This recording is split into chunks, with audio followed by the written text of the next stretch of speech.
What's up, everyone? Welcome back to the Durbin Compound. If you haven't met me already, my name is Devin Durbin. So today on the channel, we're going to go over one of my favorite tools. I already spoiled it, but these Milwaukee 6-in-1 wire strippers, I'm a big fan of. If you're interested in what I have to say about it, stay tuned.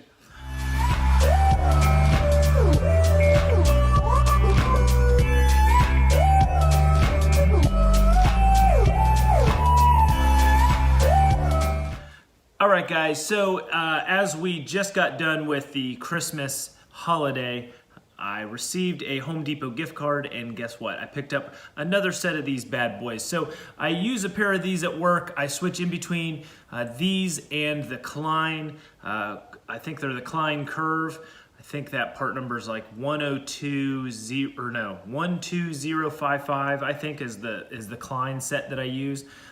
This is a Milwaukee set 48-22-3079.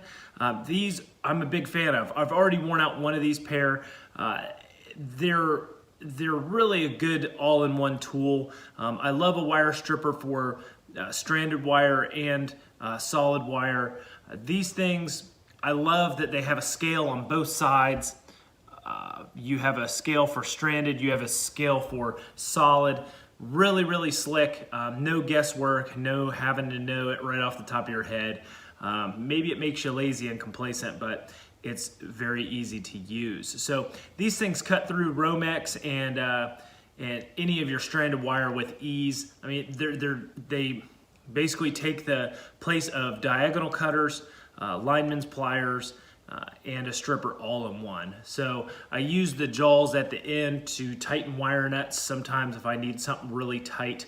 The reamers on them are awesome. I've worn down, I wish I had a picture of the ones I have at work. They're worn around the sides pretty bad from doing conduit and EMT stuff like that. So, you know, they do wear a little bit on the sides, but you know, that's what the reamers are for. They're really slick. So it'll do everything up to 3/4.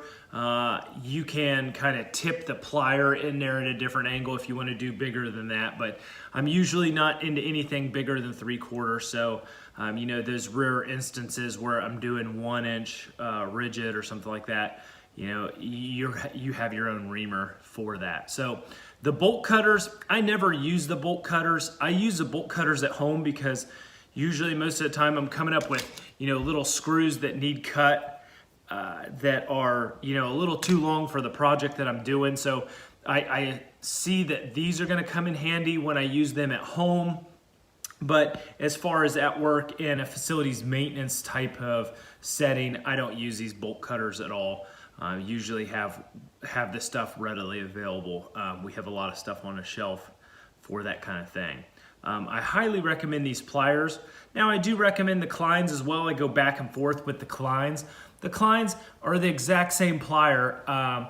They just have a wider duckbill type head on them. It's not really a duckbill. It's a squarer head up here on the top. So, you know, sometimes that helps, sometimes it doesn't. I find that sometimes it's a pain in the butt. Some people use that wide duckbill for twisting wires together.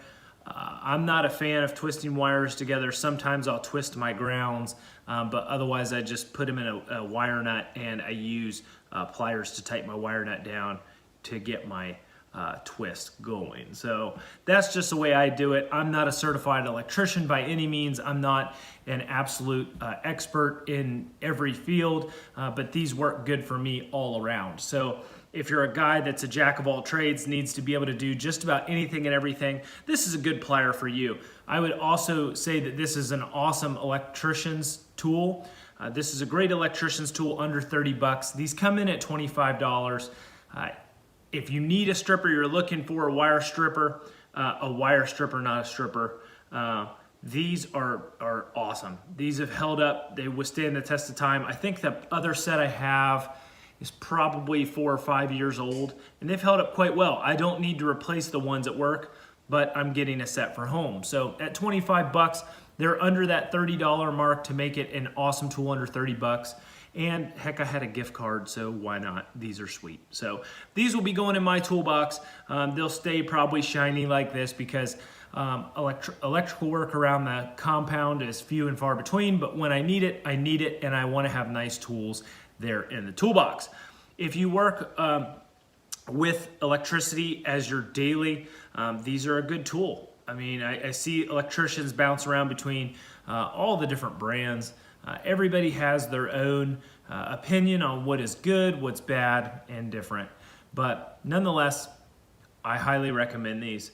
25 bucks, a win in my book, always a thumbs up. So I hope you guys enjoyed the video. I was gonna make it short and sweet. It's a nasty rainy day here in Ohio. It's kind of sleeting, icing, and just all around nasty. So spend the time in the garage, make a little video for you. I hope you like this down and dirty review. As always, you know what time it is. Give me a thumbs up or a thumbs down, whatever you're into. And I guess we'll see you guys in the next video.